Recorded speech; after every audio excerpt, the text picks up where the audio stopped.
नमस्कार दर्शकों, स्वागत है आप सभी का धरती का अमृत जैविक खेती के इस एपिसोड में। हम एक बार फिर से हाजिर हैं इस कार्यक्रम में देश के किसानों को कृषि के उन तरीकों की जानकारी देने के लिए जिससे कम लागत में स्थायी उत्पादन लिया जा सके, दूसरी तरफ जल, जमीन और जीवन पर कोई विपरीत असर भी न पड़े और किसान लगातार अपनी खेती से अपना विकास कर सके। इसलिए इस कार्यक्रम में हम आपको मिलवाते हैं उन किसानों से जिन्होंने अपने खेतों में जैविक तकनीक के जरिए खेती को नई ऊंचाई दी है। तो चलिए शुरू करते हैं आज का ये कार्यक्रम।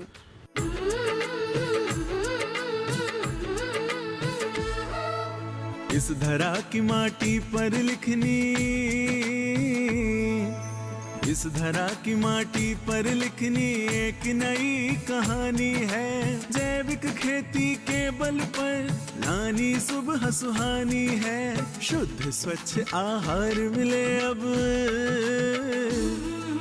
शुद्ध स्वच्छ आहार मिले अब, जीने का आधार मिले अब। ऐसी धरती बनानी है, ऐसी धरती बनानी है। धरती के कण कण से उपजे हीरे और मोती। धरती का अमृत जैविक खेती, धरती का अमृत जैविक खेती, धरती का अमृत जैविक खेती, धरती का अमृत जैविक खेती।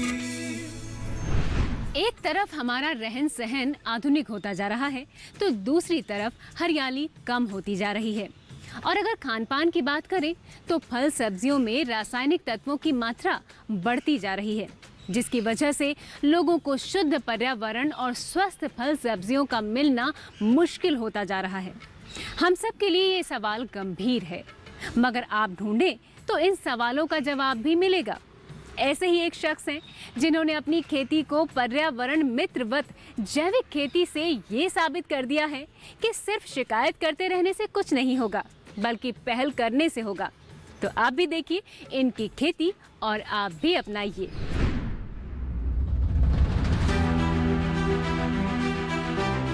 हम मनुष्यों में एक भावना होती है, डर की भावना। हम अक्सर डरते हैं किसी को खोने से, नुकसान से या हारने से। ये डर हमारे दिलों में बैठ सा गया है। हम अक्सर बदलाव से भी डरते हैं। हमें ये डर रहता है कि कहीं बदलाव के रास्ते में चलने से हमारा नुकसान ना हो जाए। लेकिन साथ ही ऐसे कई लोग भी हैं जो जोखिम उठाकर बदलाव के सफर पर निकल जाते हैं। आज हम एक ऐसी ही कृषि में स्नातक व्यक्ति के बारे में जानेंगे जिन्होंने जोखिमों की परवाह ना करके अलग रास्ता अपनाया और अपने लक्ष्य को हासिल किया है। उत्तर प्रदेश के जिला महाराजगंज मुख्यालय से 15 किलोमीटर दूर नागेंद्र पांडे ने न सिर्फ अपनी खेती की विधि में सुधार किया, बल्कि आसपास के लोगों को जैविक खाद मुहैया कराकर रसायन मुक्त खेती की एक नई पहल की है। खेती में कोई कैसे लागत कम करके लाखों रुपए कमा सकता है और खेती को फायदे का सौदा बना सकता है, ये नागेंद्र पांडे से सीखने की जरूरत है। कृषि में स्नातक कर वे अपने ज्ञान का उपयोग करके उन्होंने जैविक खेती और कंपोस्ट खाद बनाकर लाखों रुपए की कमाई करने वाले किसान और ट्रेनर बन गए हैं। नागेंद्र बताते हैं कि उन्होंने कृषि विषय में स्नातक किया और फिर नौकरी की तलाश शुरू कर दी। 15 साल तक उन्होंने एक अच्छी नौकरी ढूंढी, लेकिन उनकी ये तलाश पूरी नहीं हुई। इसके बाद उन्होंने अपनी पुश्तैनी जमीन पर खेती करना शुरू कर दिया। उन्हें पता था कि सिर्फ सामान्य तरीके से खेती करके इतनी कम जमीन पर वो ज्यादा कमाई नहीं कर सकते। इसलिए उन्होंने सोचा कि क्यों ना खेती में ही कुछ ऐसा किया जाए कि आमदनी भी अच्छी हो और खेती में नया प्रयोग भी हो। कुछ अलग करने की सोच रखने वाले नागेंद्र ने देखा कि अक्सर छोटे जोत के किसान खाद व रसायनों की किल्लत से दो चार हो रहे हैं। इसके बावजूद महंगी खादों का प्रयोग करने से भी किसानों को अपेक्षित उत्पादन व लाभ नहीं मिल पा रहा है। हम कृषि से पढ़ाई किए तो कृषि में जो हम लोगों को जो विषय पढ़ाया जाता है और जो हमारा ग्रामीण परिवेश है, हम देखें कि अगर हम इसमें नौकरी के बजाय अगर अपना स्वयं का कृषि क्षेत्र में अगर हस्तक्षेप करके कार्य कर रहे हैं तो इसमें तमाम संभावनाएं हैं। नौकरी में सीमित संभावनाएं हमको दिख रही थी। इस नाते हमने जो है कृषि में पढ़ाई करके और अपने कृषि से खुद कार्य को करियर बनाने के लिए हमने सोच बना के कार्य शुरू किया। उन्होंने फैसला लिया कि वो जमीन के कुछ हिस्से पर जैविक खाद तैयार करेंगे और बाकी बचे हिस्से पर जैविक तरीके से खेती करेंगे। उन्होंने वर्मी कंपोस्ट बनाने का फैसला कर लिया, लेकिन उनके मन में ये डर भी था कि क्या वो इस काम में सफल हो पाएंगे, क्योंकि उनको वर्मी कंपोस्ट के बारे में जानकारी नहीं थी। ये एक जोखिम भरा काम था, क्योंकि इसमें सफलता मिलेगी या नहीं ये कहना मुश्किल था। पर नागेंद्र ने फैसला कर लिया कि वो इस जोखिम भरे रास्ते पर चलेंगे।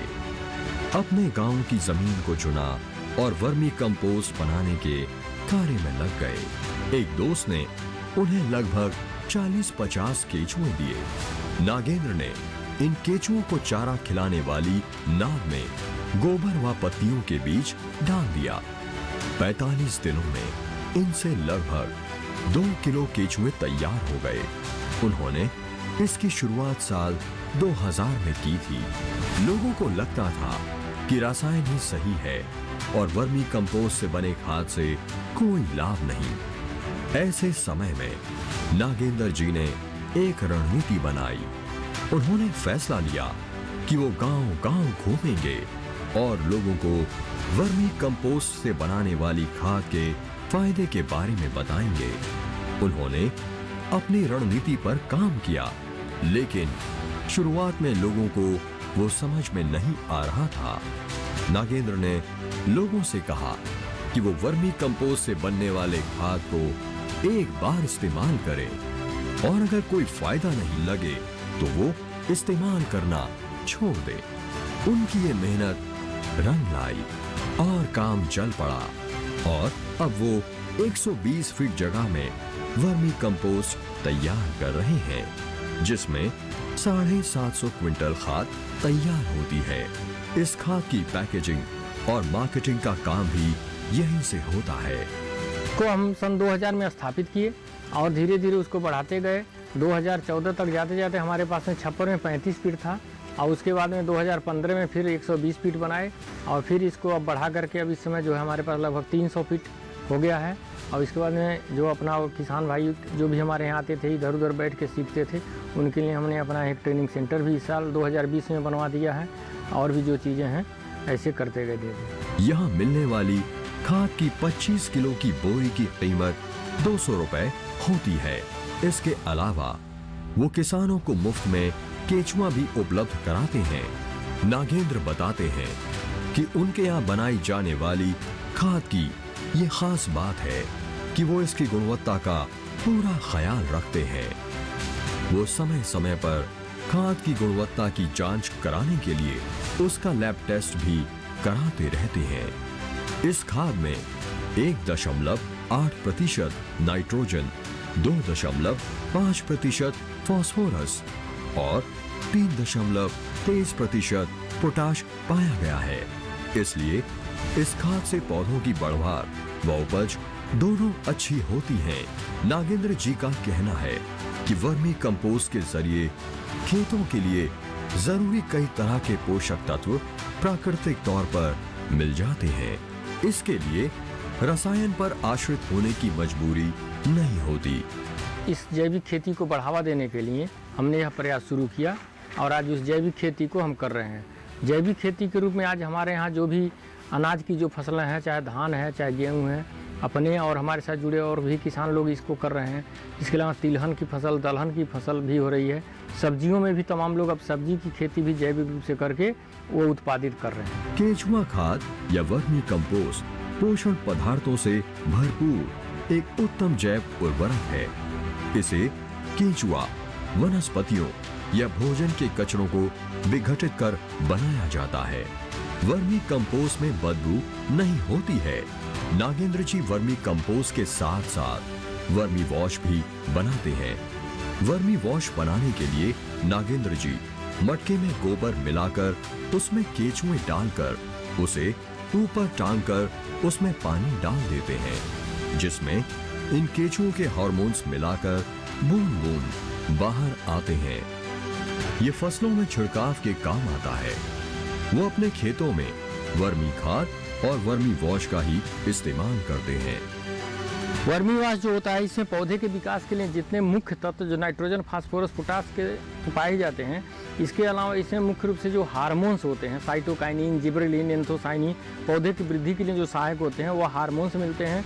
इससे पौधे के कोशिका विभाजन तेज होता है और उसका जो रंग होता है, जो आकार होता है, वो सही होता है, चटकदार होता है। और पौधे में इसमें इम्यूनिटी बढ़ाने के लिए जो मतलब माइक्रो अति सूक्ष्म जो तत्व होते हैं, एंजाइम्स होते हैं, हार्मोन्स होते हैं, वो इसमें संतुलित मात्रा में पाए जाते हैं। नागेंद्र बताते हैं कि उनके यहाँ लगभग 35 लोग अलग अलग काम कर रहे हैं। यहाँ लोग खाद की छटाई, बिनाई, ढुलाई जैसे काम करते हैं। कई महिलाएं भी यहाँ पैकेजिंग का काम करती हैं। इसके बाद नागेंद्र जी ने कभी पीछे मुड़कर नहीं देखा। वो वर्मी कंपोस्ट बनाने में लग गए। उनकी मेहनत रंग लाई और कारोबार सफल होने लगा। आज के समय में नागेंद्र एक जाना पहचाना चेहरा है। इस समय नागेंद्र पूर्वी उत्तर प्रदेश में सबसे बड़े वर्मी खाद उत्पादक हैं। वो महाराजगंज व गोरखपुर जिले में वर्मी खाद बनाने की 3 बड़ी यूनिट स्थापित कर चुके हैं। वर्मी कंपोस्ट के अलावा नागेंद्र पांडे 1 एकड़ खेती में शहतूत की नर्सरी भी तैयार करते हैं। इस नर्सरी को भी पूरी तरह से जैविक विधि से ही तैयार किया जाता है। यही कारण है कि यहाँ तैयार पौधे को सरकारी विभाग खरीद लेते हैं। इस तरह नागेंद्र 6 महीने में सिर्फ शहतूत की नर्सरी से लाखों रुपए की कमाई कर लेते हैं। जैसे जैसे प्रदूषित वातावरण और रसायन मुक्त खाद्यान्न फसलों से होने वाली बीमारियों का प्रकोप बढ़ रहा है, वैसे वैसे अब लोग रसायन मुक्त उपजाई गई फसलों का महत्व समझने लगे हैं और ऐसे खाद्यान्न की मांग भी बढ़ने लगी है। इसीलिए जैविक या प्राकृतिक खेती की पद्धतियां जोर पकड़ रही हैं। इस क्रम में खेत या फसलों को भरपूर पोषण देने वाले वर्मी कंपोस्ट का इस्तेमाल तेजी से बढ़ा है। आप भी नागेंद्र पांडे की तरह वर्मी कंपोस्ट तैयार कर अपने खेतों का उद्धार कर सकते हैं या फिर इसके व्यावसायिक उत्पादन से अच्छा लाभ कमा सकते हैं। ये प्रगतिशील किसान केवल कहते नहीं बल्कि इन्होंने साबित करके दिखाया है। अपनी इस सफलता के कारण ये आसपास के क्षेत्रों में चर्चित हैं। उनकी सफलता की कहानी ये बताती है कि अगर सही तकनीक से सही फसल का चुनाव कर जैविक खेती की जाए तो बम्पर मुनाफा पक्का है। आप भी इनसे सीख लेकर अपनी आमदनी बढ़ाने का उपाय ढूंढ सकते हैं। आगे है आपके लिए कुछ और भी रोचक जानकारियां, पर यहाँ पर रुकेंगे एक छोटे से ब्रेक के लिए। जल्द हाजिर होते हैं। आप देखते रहिए डीडी किसान।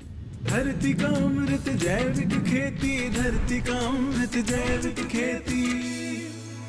कि रंजीत सिंह जीरो बजट तकनीक को अपनाकर आज रासायनिक खेती की तुलना में ज्यादा उत्पादन प्राप्त कर रहे हैं। धरती का अमृत जैविक खेती, धरती का अमृत जैविक खेती।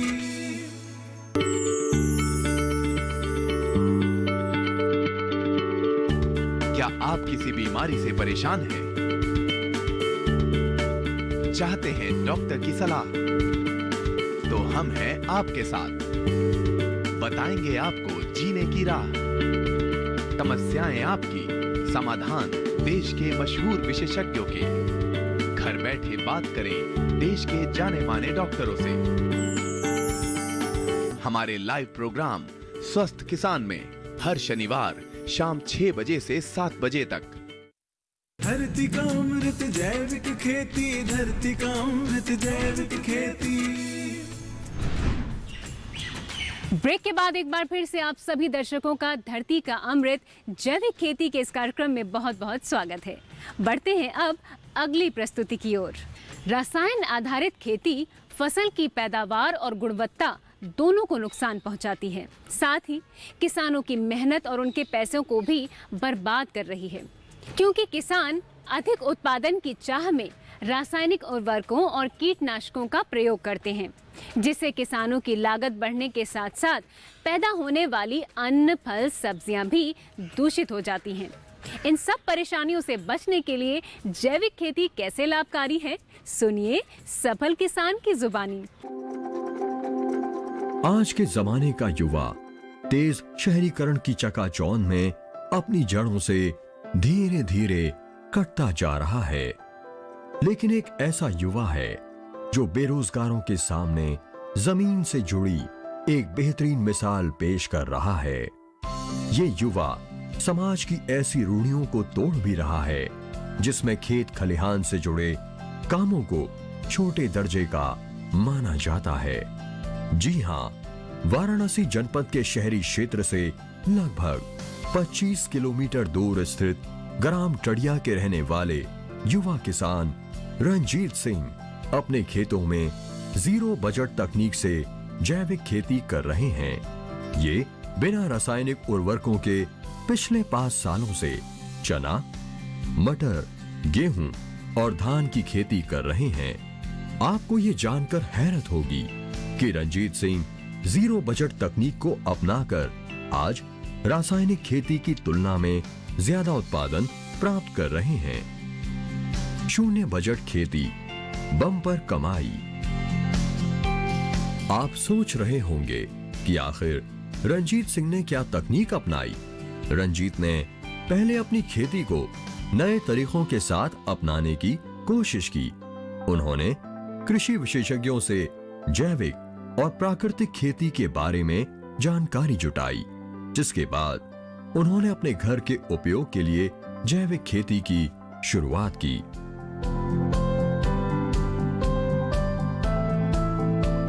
थोड़ी सी जमीन से शुरू हुआ ये सफर आज पूरे जैविक फार्म में तब्दील हो चुका है, जिसमें खाद्यान्य फसलों के साथ सब्जियों की खेती भी की जाती है, और वो भी शून्य बजट तकनीक से। इसका नतीजा ये है कि कम लागत में ही उन्हें रसायन मुक्त उपज मिली, जिसका उन्हें बाजार में 2 गुना दाम भी मिला और उनकी आय भी पहले से कहीं ज्यादा बढ़ गई। प्राकृतिक खाद और दवाओं का इस्तेमाल। रंजीत ने अपनी खेती में रसायन युक्त खाद, बीज, दवाइयां आदि डालने की बजाय गुणवत्ता वाली अन्य सब्जियों को उपजाने के लिए पूरी तरह से प्राकृतिक तरीका अपना रखा है। वो पौधों को खाद के रूप में नेडेप कंपोस्ट और वर्मी कंपोस्ट और जीवामृत देते हैं।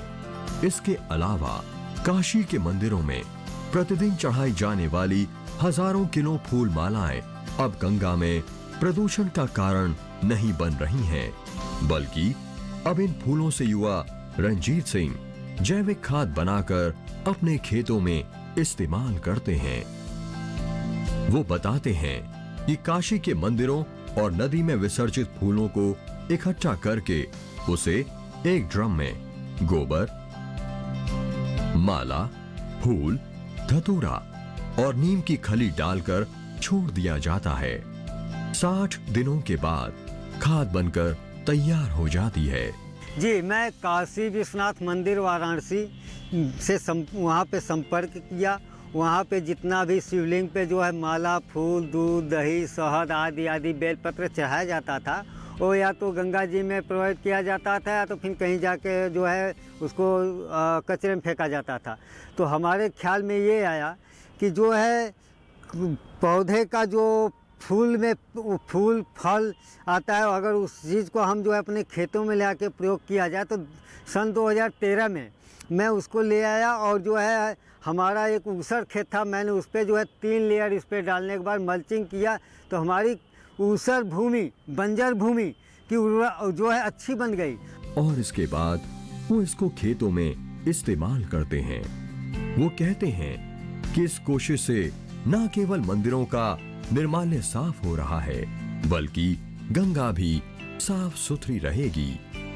अगर भारत के सभी मंदिरों में ये काम शुरू कर दिया जाए तो न केवल मंदिरों की सफाई हो सकेगी बल्कि आसपास की छोटी नदियों या नालियां जाम नहीं होंगी। इतना ही नहीं, पुराने फूलों के कारण होने वाले मच्छर भी नहीं होंगे। रंजीत के अनुसार जैविक खेती में खरपतवार और रोगों के नियंत्रण के लिए खेतों की गर्मी में गहराई से जुताई करानी चाहिए ताकि रासायनिक कीटनाशक के इस्तेमाल से बचा जा सके। वे खेतों में बीजों की बुआई के पहले बीजों के बीज उपचार के लिए गौमूत्र का इस्तेमाल करते हैं जिससे कि बोई गई फसल में कीट और रोगों का प्रकोप नहीं हो। उनके अनुसार फसल चक्र उस प्रकार का अपनाना चाहिए जिसमें एक वर्ष सीजन में दलहनी फसलों की खेती की जाए जिससे जमीन को प्राकृतिक रूप से नाइट्रोजन मिल जाए। हरी खाद के लिए वो अपने खेतों में ढैंचा की बुआई करते हैं जो खेतों को जैविक पोषक तत्व प्रदान करने में महत्वपूर्ण भूमिका निभाता है। हरी खाद के लिए हम जो है अपने खेतों में जो है जून जुलाई में मूंग लगा देते हैं। मूंग लगाने के बाद अपने खेत में मल्चिंग कर देते हैं। सनई होता है, धैंचा होता है, ये 2-3 चीज मैं हरी खाद में प्रयोग करता हूँ। युवा कृषक रंजीत सिंह ने बताया कि इससे शून्य बजट की खेती होती है। वो मुख्य रूप से गेहूं, धान, जौ, चना, मटर इत्यादि की फसल को लगाते हैं। कार्यक्रम में वक्त है यहाँ पर एक छोटे से अंतराल का। अंतराल के उस पार कार्यक्रम में है और भी महत्वपूर्ण जानकारियाँ। आप बने रहिए हमारे साथ, कहीं जाइएगा नहीं। धरती का अमृत जैविक खेती, धरती का अमृत जैविक खेती। अगर युवा जैविक खेती में उतरता है तो अपनी आमदनी बढ़ाने के साथ वो कईयों को रोजगार भी मुहैया करवा सकता है। धरती का अमृत जैविक खेती, धरती का अमृत जैविक खेती।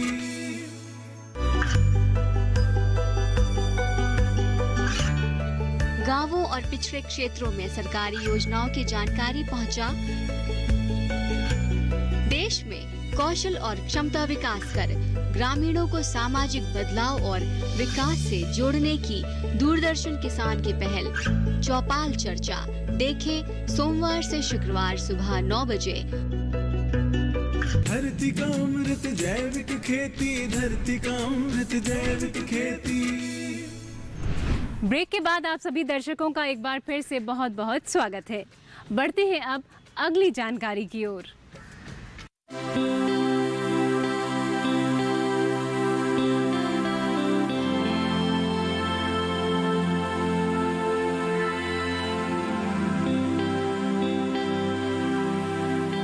बीजों उत्पादन से अच्छी करी कमाई। रंजीत इतने से ही संतुष्ट। उन्होंने जैविक विधि से खेती करने के साथ साथ जैविक बीज उत्पादन के काम को भी आगे बढ़ाया है। इस तरह किसानों को जैविक बीज भी उपलब्ध करवा रहे हैं और इससे कमाई कर रहे हैं। रंजीत ने इस वर्ष जैविक तरीके से धान की एक नई किस्म लाल चावल की खेती की थी जिससे उनको अच्छा मुनाफा मिला था। रंजीत के सपनों को भी पंख लग गए हैं। उनका मुनाफा दिन प्रतिदिन बढ़ता ही जा रहा है। रंजीत ने दावा किया है कि वो अगले 1-2 वर्ष में और अधिक आमदनी कर लेंगे। वो किसानों से अपील करते हैं कि रासायनिक खेती के पीछे भागने से अच्छा जैविक खेती को व्यवसाय बनाया जाए और इससे अच्छा मुनाफा कमाएं, क्योंकि रासायनिक खेती से केवल खुद ही स्वस्थ नहीं रहेंगे बल्कि आप अपने परिवार और समाज को भी स्वस्थ रख सकेंगे।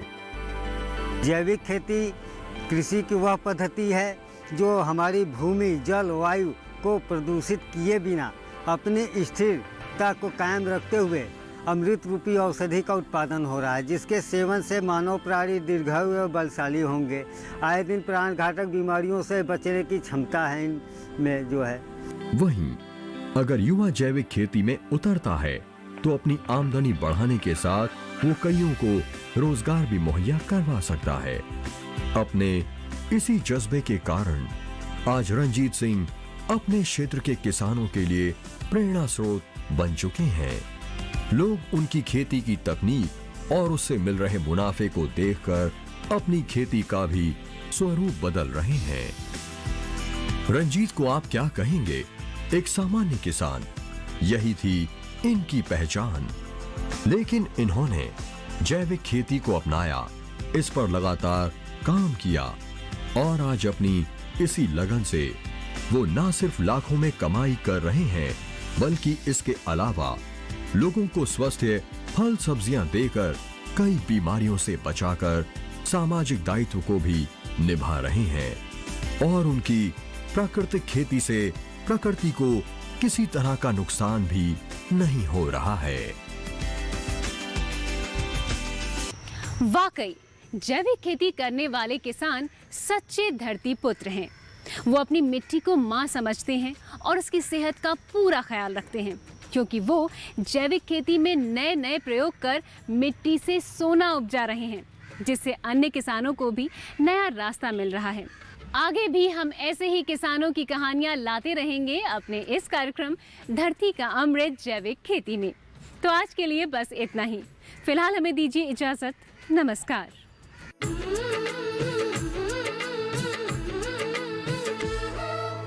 इस धरा की माटी पर लिखनी,